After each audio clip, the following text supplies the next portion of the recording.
Good afternoon. Welcome to what's happening in John's shed. I just thought to do a little video on a carburetor. This was removed from my project CG125, which I intend starting very soon. I just thought I'd do another little video. I did one on about the inlet manifold on it that had come delaminated and fallen to bits. I've got a nice new one here that I showed before that I got off online, which it's an absolute bargain for £6. But anyway, to the carburetor, this one has got an inline filter, not all do. So as this sits on the bike, if I'm standing on the left hand side of the bike, this is presented to me. So this side bolts to the cylinder head through them two bolts. There's an O-ring that sits in that seat. This is quite a new replica one, I believe. It came with the bike, so I'm going to go with what I've got. This O-ring tends on older ones to go hard and brittle and perhaps doesn't seal its best. And also, over time, this flange can become distorted, so it has two high points there and there. And what happens is, if this O-ring is hard, when you try and tighten this up, you still end up with a very tiny gap top and bottom, which can draw air in, which completely messes your mixture settings up, so you'll never get it to seal properly. So it's always a good idea, if you've got the carburetor off, if you can get an O-ring, make an O-ring to replace that one. That's always a good thing. And also put a straight edge across these faces here. The edge of a rule is good, and anything with a nice straight edge that you can get hold of and see and put on that face, and you'll see where the high points and low points are. If there are high points, it might sound very crude, but you can file them. I've filed many. They file very easily because it's soft die-cast aluminium, so it's not of any great consequence. You can also, if you've got a large piece of emery cloth, put that on something flat and rub this face on it, and it does sand down very quickly again, because I say it's soft aluminium. But it is worth checking that, because that can cause you a lot of heartache, that face sucking air. So that's that first piece. Obviously your slide goes in here, and there's a nut that screws onto these threads. The threads are quite fine, and it's very easy to get these cross-threaded when you tighten them up. So a little bit of extra time spent just getting that nice and square, so it should just screw up finger tight, and it should screw down until the piece that comes out the middle, that sticks out where your cable goes in, that is actually locked onto the top here. Because again, if that's not seated properly, this is cross-threaded, and this top piece where it goes in isn't seated and moves around, it'll suck air in again, messing your mixture settings up again. And I have had an occasion where the throttle is when it's been fully open, is jammed at the very top, which is never fun, because when you shut off, you want the engine to slow down. So yeah, that's it's quite simple. If you look inside, I don't know if I can catch it with a light. Inside there's a little peg sticking out just down there inside, and that little peg should actually locate in the slide. There's a slot in the slide to keep the slide in line, because there's a cutout in the slide, which is to help with how it's all mixed and the air fuel ratio is mixed inside. It won't go in unless you get that lined up. You can push it in and perhaps force the top on, but the slide won't go right to the bottom. And when you start the engine up, if it starts, it'll rev its nuts off and you can't shut it off. So just a bit of time, if you put your finger in there, you can feel it's just like a little peg sticking out. As I say, it slides in nicely. In the bottom of the slide there's a long needle, brass coloured needle, which goes right down the bottom, and you can perhaps just see in the bottom, you can just see the peg there, look. If I bring it up while it's still in focus, there you can see the peg there, In the bottom there's a brass jet hole, and that's where your needle should go into that. Sometimes a little fiddly to get that to go in, but it should go in. The peg on the other side, this is your tick over screw, which we'll come to in a moment. So when you've got your little needle in the centre, so it goes in, and you've got your little peg lined up, that should just slide in really freely. I have a little Honda 50 where that was all stuck and jammed in it. Somebody had to go to trying to get it out with a screwdriver, and yeah, it had been stood a long time, but yeah, that should be a nice easy slide in. Right, as far as the tick over screw goes, that protrudes through the side here. It should be quite free to turn.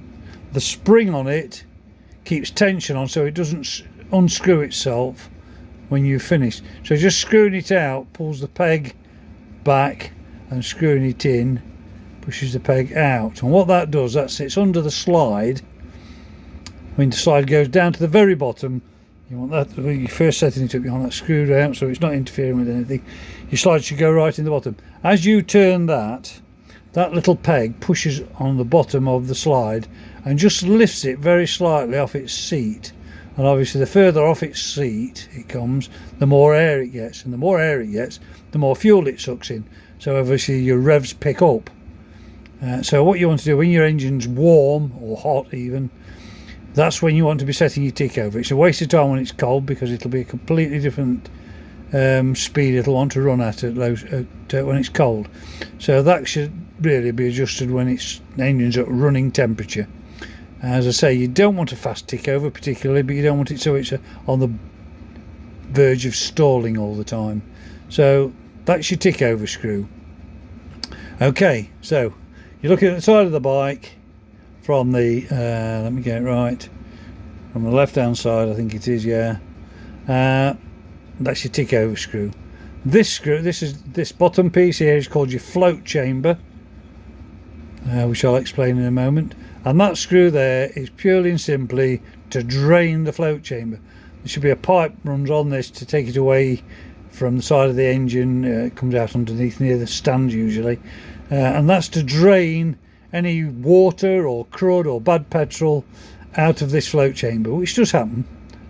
So just opening that occasionally for 5 seconds, letting whatever's in there dribble out.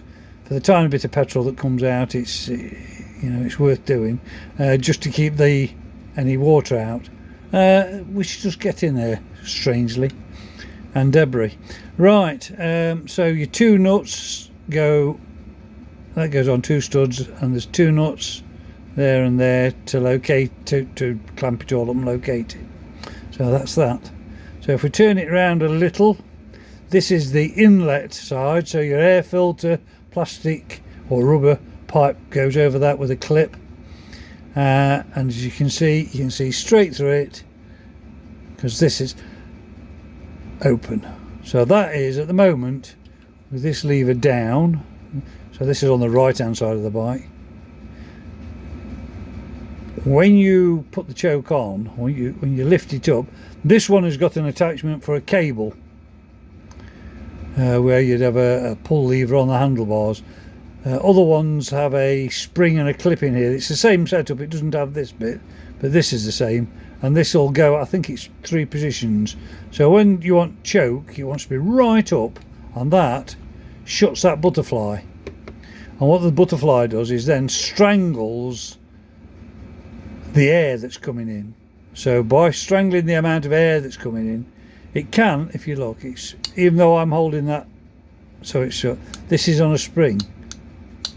So when you rev your engine, the actual engine sucking lifts that very slightly, so it can get some air, but what it tends to do is make the mixture very rich, which means it's getting a lot more fuel than air, and the ratio is rich.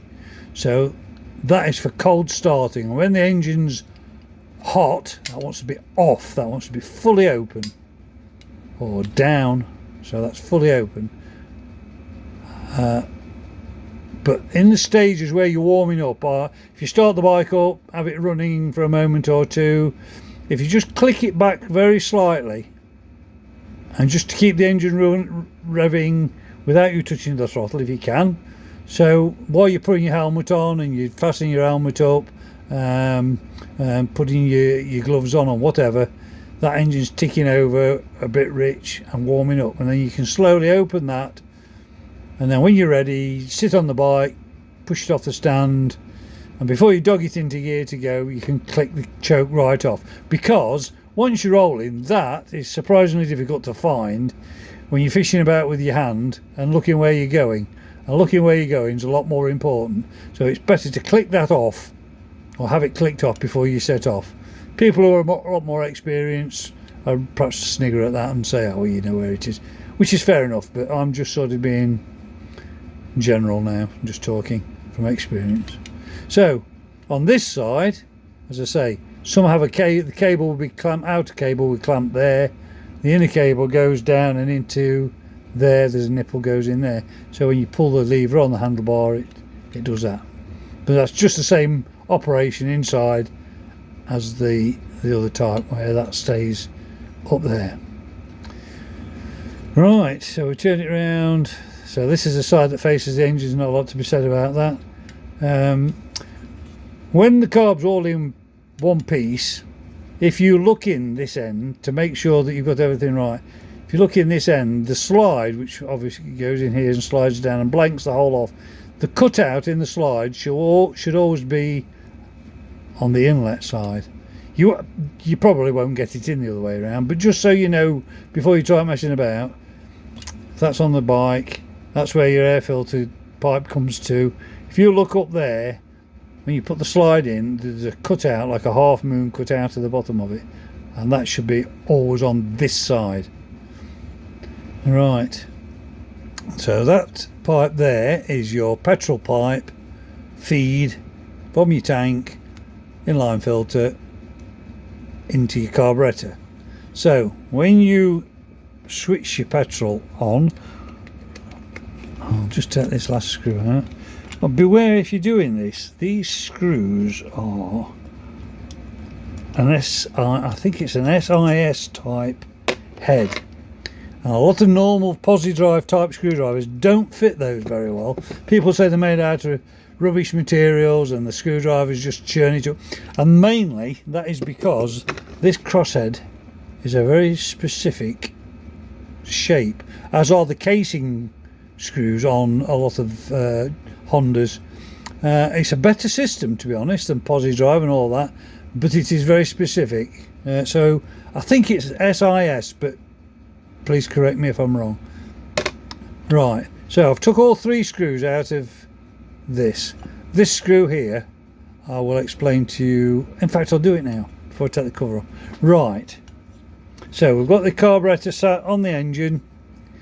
If you look underneath, if it's got this screw here for your pilot screw, so the engine's here, that's the pilot screw, so the flow of air and fuel is that way. Yep, that way. So that pilot screw is a pilot fuel screw. So if you adjust that in and out, that is adjusting the amount of fuel at low revs, at tick over and low revs, the lower sort of quarter of your throttle, perhaps a bit less than that. That is the fuel. So it makes more, it lets more or less fuel into the engine. And that's rule of thumb. If this is your slide, this side's your engine, this side's your air filter. If this screw is this side, it's a fuel screw. If that screw, which is sometimes on this side of the carburetor from the side very often, which is similar to that, a little bit lower down, maybe sort of there, but on this side, that is a pilot air screw, which adjusts the same. It does the same thing as that, except instead of adjusting the fuel amount, it adjusts the air. The result is the same, because you're altering the mixture at low revs. So that's adjusts how much fuel, and that adjusts how much air. But they do the same thing, but air and fuel. So just so if anybody's, oh, it's a pilot air screw, that isn't a pilot air screw on that side. It is a pilot screw, but it's a pilot fuel screw. So just in case people get confused about the two, the end result's the same. So let's take this off. This is a float chamber now, so if I put the carb the way it should be on the bike, we'll take that off. As you can see, there's a groove all the way around for an O-ring to sit in. The O-ring's stuck to the casing. I'm not going to disturb it because I can keep it all together. So that's the bottom of, I'll put the carb down, that's the bottom of the float chamber. This pipe here is the overflow. So if this overfills for whatever reason, and we'll come to that as well, the fuel can overflow into that pipe and out there. Yeah? That makes sense? Yeah. So if the fuel keeps filling up and it doesn't cut off with a cut-off valve, the overflow goes through there, out and down that pipe. And that's so, if that wasn't there or if that was blocked, this could flood, and when it's got nowhere to go, the only place it does go is into your engine. I did have a Honda CG once when it had been stood a long while. I was surprised to find the fuel tank was completely empty, but I was also surprised to find that when I dipped the oil it was twice as deep as it should have been. And what it was, I got half a tank full of fuel in the engine, in the sump, which is never good. So when you got this off, just make sure that's clear. Now that screw, as I told you before, that is to drain this, and that goes into the same little pipe but at the bottom there, can you see?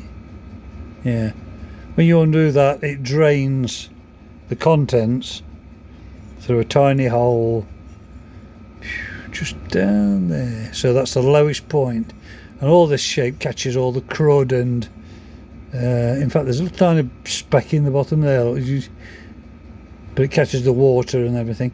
If these stand for a long time with water in, the aluminium reacts with it, and it all goes, as we've seen aluminium deteriorate, when it oxidizes it all goes to white powder, and I've seen these actually just crumble away inside, and sadly, you know, beyond repair, and it can happen inside the rest of the carburetor as well. So yeah, that seal there is quite important as well. So that's that. Right, so we've opened the carburetor up now, and in the float chamber there is, surprisingly, a float. So sorry if I'm messing about, it's just difficult to get the orientation of it. Right, so when the carburetor's on the bike with no petrol in it, the floats would naturally hang down like that. As the petrol comes in through the petrol pipe and fills that chamber up that these floats sit in, as the float level goes up, it lifts the floats, and they, guess what, they float, hopefully.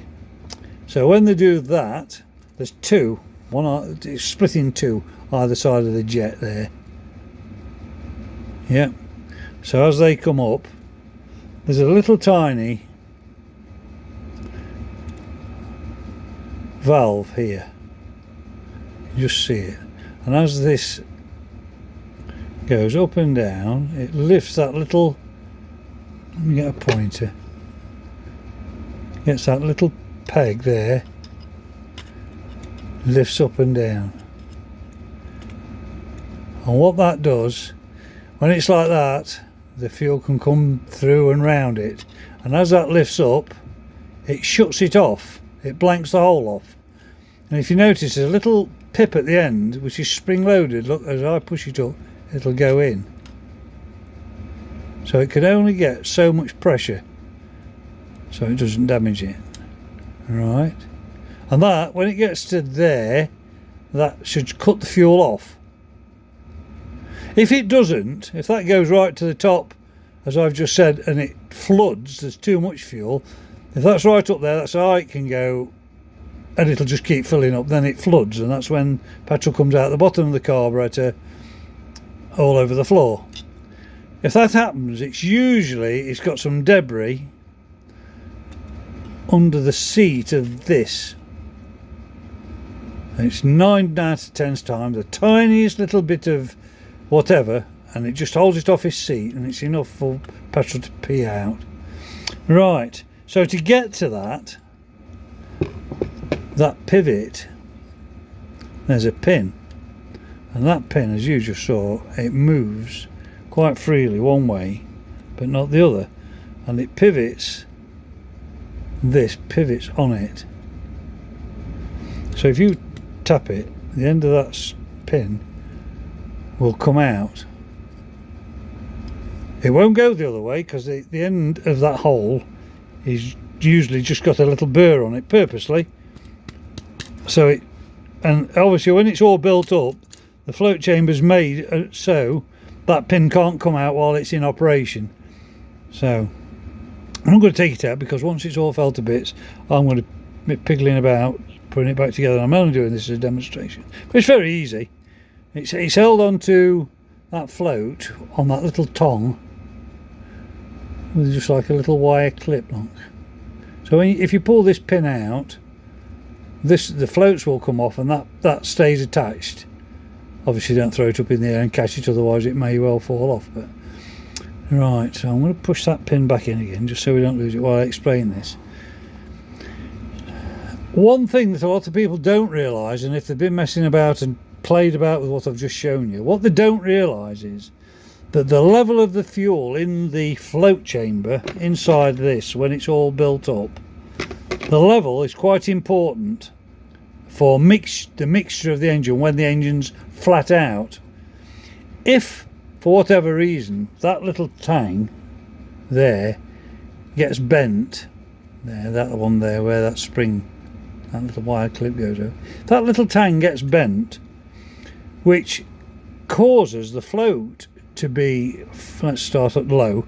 If the float is at that position, I don't know if you can see, so if we take this gasket line here as your datum, that's a straight line. If you take the line along the bottom of the float, this is just rule of thumb, it's just good practice to check it, and it does make a difference. We've all heard when, oh, my bike's 5 miles an hour faster than Billy's. Well, this can be something as simple as this is what makes a difference. Just getting it all set up nicely. Right, so if you look at this line, say the line along that float, if we push it up, say for example when the petrol is cut off by that little valve and the float is there at that position, that would tend at top end to make the mixture weak where it's begging for more fuel. On the other hand, if that is above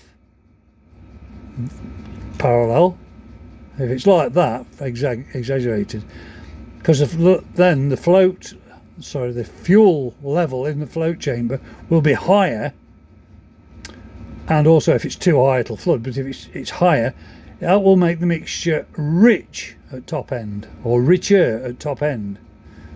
Now the rule of thumb setting, this is where 99% of them recommend it, is that bottom edge of that float, the black float, should be parallel with this face, like that. And that is a nice setting for getting your mixture correct continually. Good tip, that. Good tip. It's just worth checking. 99% of the time they're okay, but I have come across them when they've been right down here and right up here, and people say, oh, it's got no guts when it gets, when they go up to 45, it's running out of guts. It could be running very weak if that's down there like that, but it could be other things which I'll show you in a moment. So to check if that is actually doing what it says, the petrol pipe, well, if you've got a P-safe pipe, putting a petrol pipe in your mouth is never nice. It's not good for you, and it tastes bloody awful. And with this modern petrol, it tastes awful for a long time. Get a piece of pipe, put on that stub there, and blow. And when you blow, you'll hear the air, which would be, obviously when it's in operation, petrol, coming out of here. You'll hear it hissing. If you slowly and carefully, and if you cross your eyes and look at it while you're doing it, as you push that up, you should hear the flow slowly restrict and then stop. Obviously if you stick a compressor on it, it's still going, but if you're just blowing gently, when you get to there, that should stop the flow. If you have to go right up there, then that's too high. But don't be confused by that little spring load. Go on, focus. That little spring loaded tit on the end lock. You see the little silver bit going up and down. That's the pressure. You can only put that much. Once it gets to there, you're just compressing that little spring. You're not pushing it up any harder. So once that touches, and you can actually feel the resistance with your fingers. Even my big fat fingers can feel that. Just there, that is just about bang on, to be honest, yeah. But you'll hear the airflow while you're blowing. You'll hear it stop about there. And the magic thing about this type of carb is that little metal tang, you can just deflect it very slightly, and it's only a little tiny bit. Don't go pulling it all over the place. You only need a little tiny movement. That you can adjust it, so you can make it richer or weaker and get it spot on. On some carburetors, that isn't adjustable. You can, if it's out, it's very difficult to do anything about that. Some of them don't have that little spring on them.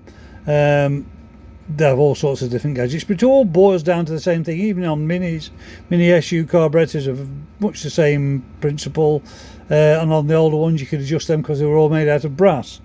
The problem with brass ones is, of course, on some of the older Hondas they'll be brass as well.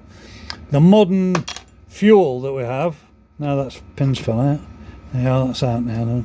There you can see it. I didn't even do it. So at the end there, the seat is actually made out of a material called nitrile. You can see the little ring where it seats inside there, and that's the seat that gets a little bit of crap on it, and it only needs to be a whisker, even a hair. I've had dog hairs in them and all sorts. That's enough to make them leak. On the old minis, that was just brass, brass on brass, which worked fine, and if you twiddled it and pushed hard on it with a pair of small pliers, you could seat it and make it, and it worked fine. The way people have gone now is to put what you can see there. Basically, it's still the same thing, but with a nitrile end, which tend to seal and be a lot more reliable. What I was about to say on the floats, on the older ones, the floats were brass and they're soldered together. And with the modern fuels with ethanol in it, ethanol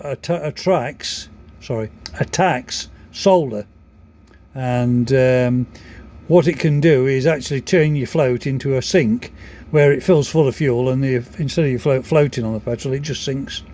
I've got an old Jag that's got twin SU carburetors on it, and when I came to start it last year, for the first time in the 16 years I've owned it, it started flooding on one of the carbs.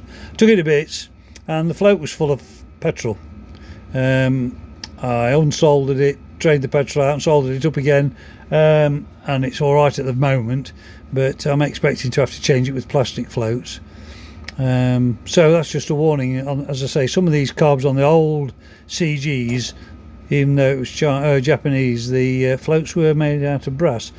I haven't got one of these on hand. I've got actually one on I've got an old trials bike which has got a very early CG engine in, which is 1970s, 78 I think, carburetor, and that I think that's got brass float in it. So, but much the same. But this is only a copy. This isn't an original. As I say, this was on the bike when I got it. But that's to explain that. Right, the next bit is this in the centre. This is your main jet. So that needle valve that goes from your slide goes through the carburetor and into the top of this jet. That's a jet holder, and this is the actual jet. And it sounds very fantastic, the jet. Basically, it's a piece of brass with a hole through it, as you can see. In fact, you can see straight through there, and round either the circumference of there or on the end will be a number which gives you the size of the hole in the jet, and that's the main jet. So that controls when you're above above a quarter, that starts to be a factor in the mixture.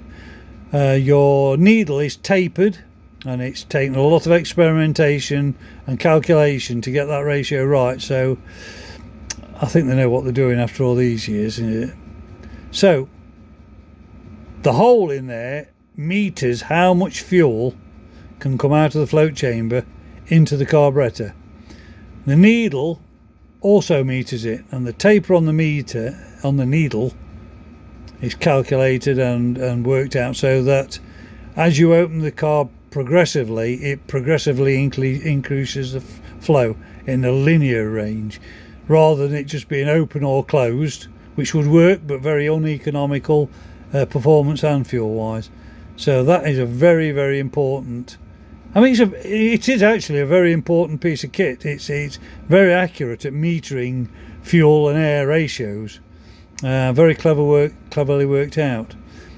So the thing that can change you requiring a bigger or smaller jet can be a number of factors. If you have an engine that's restricted from the factory for performance, they can put small jets in. They can put a restrictor into the exhaust to make the hole in the exhaust smaller, so the engine's restricted that way. They can put smaller jets in.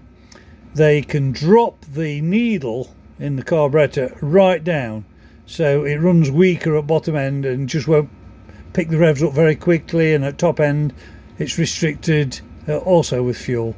So that can be another factor. So if you take a restrictor off, or if you take the factory exhaust off and put a noisy open exhaust, because the two go together, that will make a difference to its mixture.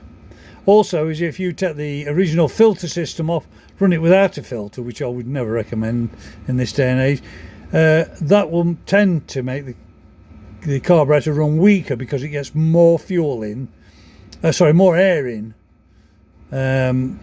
on its standard setting, which will tend to make the fuel air mixture leaner or weaker. So if you change the air filter, put like a free-flowing K&N type filter on, that can make a big difference. De-restrict the exhaust system, that can make a big difference. Lots of factors. But once you start playing about with jet sizes, if you don't know what you're doing, you're on a rocky road, because it can be quite heartbreaking. So being an old fuddy-duddy, I'd recommend that you don't mess about with it, you leave it to standard.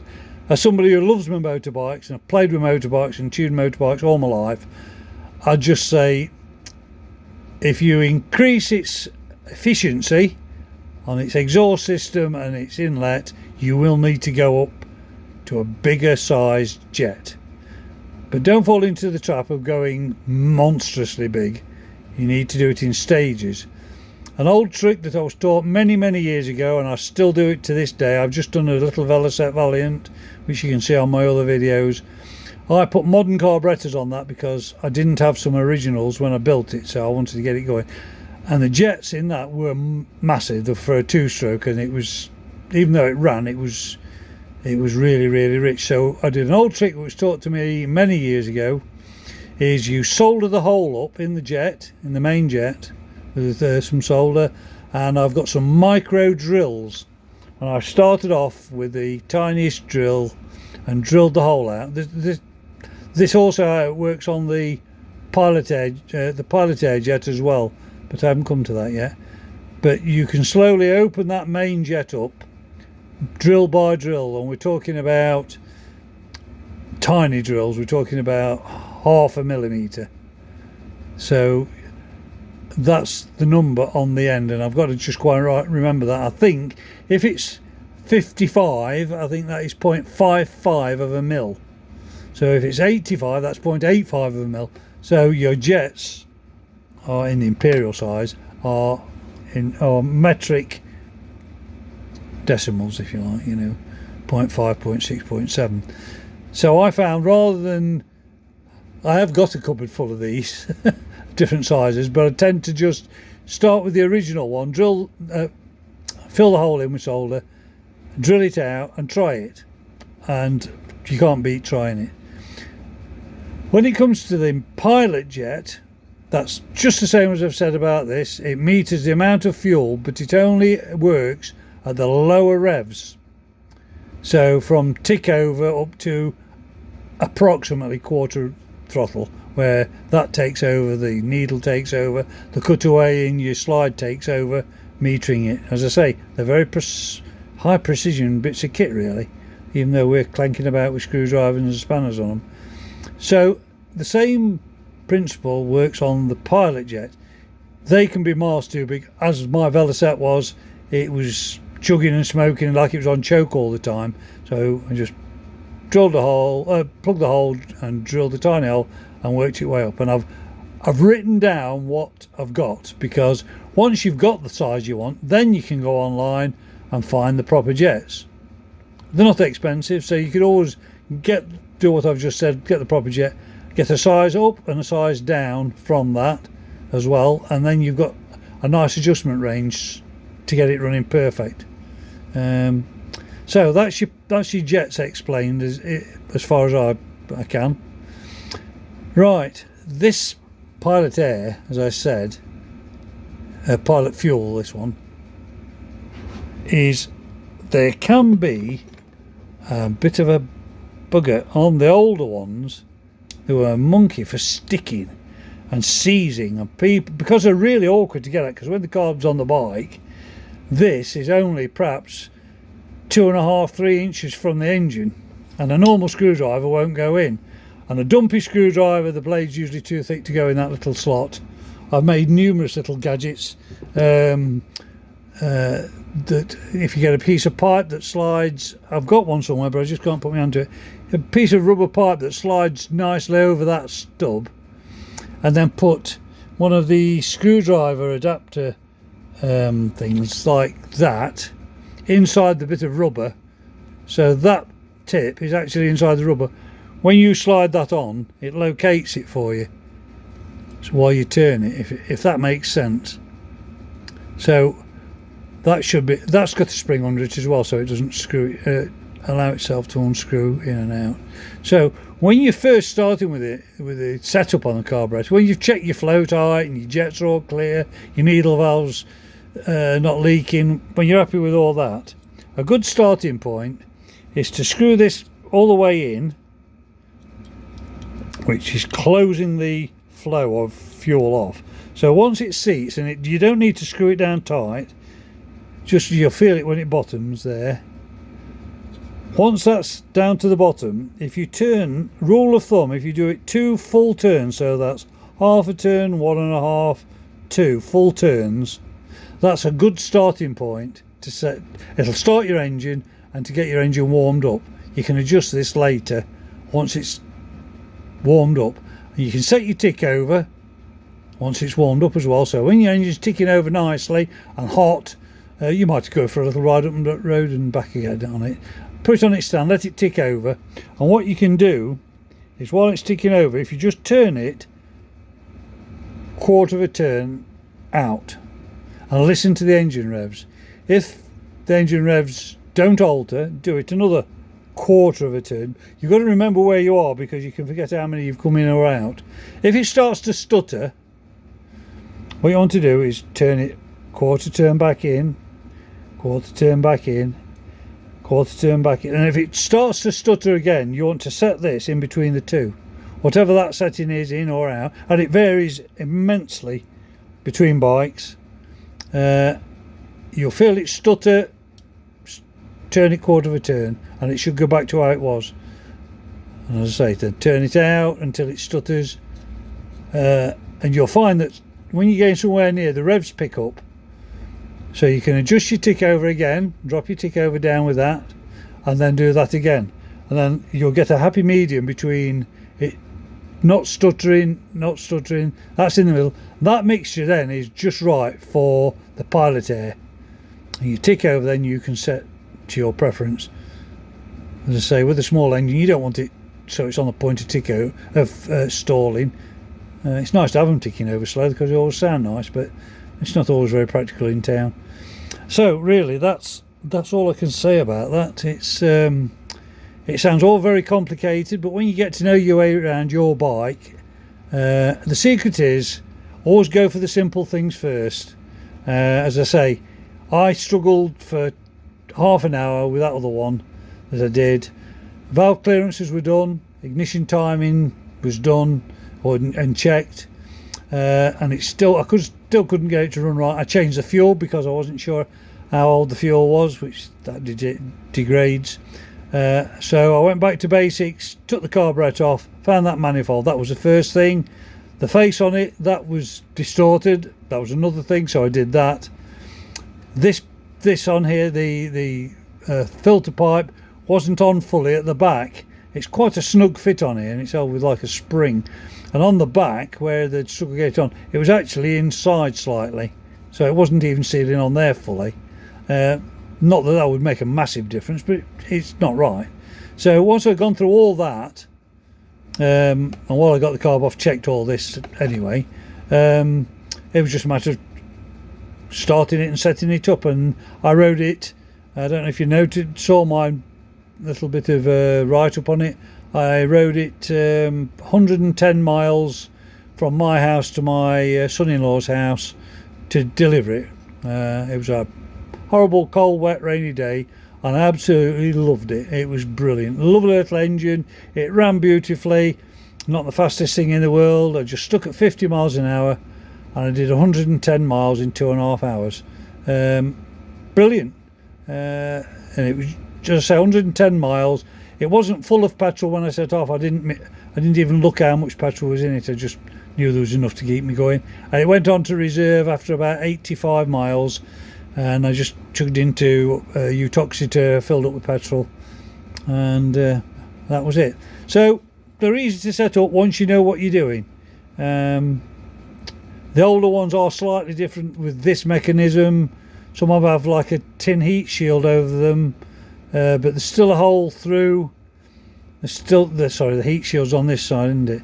There's still a hole through, so you can get your screwdriver in. I think there's like 2 slots in the little metal cover to make it look sporty, but there's still a little hole where you can get to your tick over screw and your pilot air screw, your pilot fuel screw.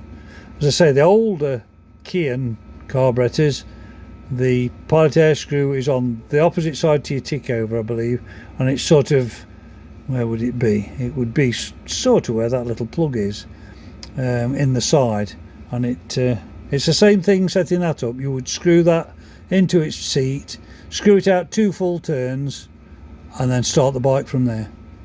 Right, that's about all I can say on the little carburetor. Please like and subscribe, and if you've got any questions on what I've just talked about, please let me know, and I'll try and explain as much as I can on any problems you have.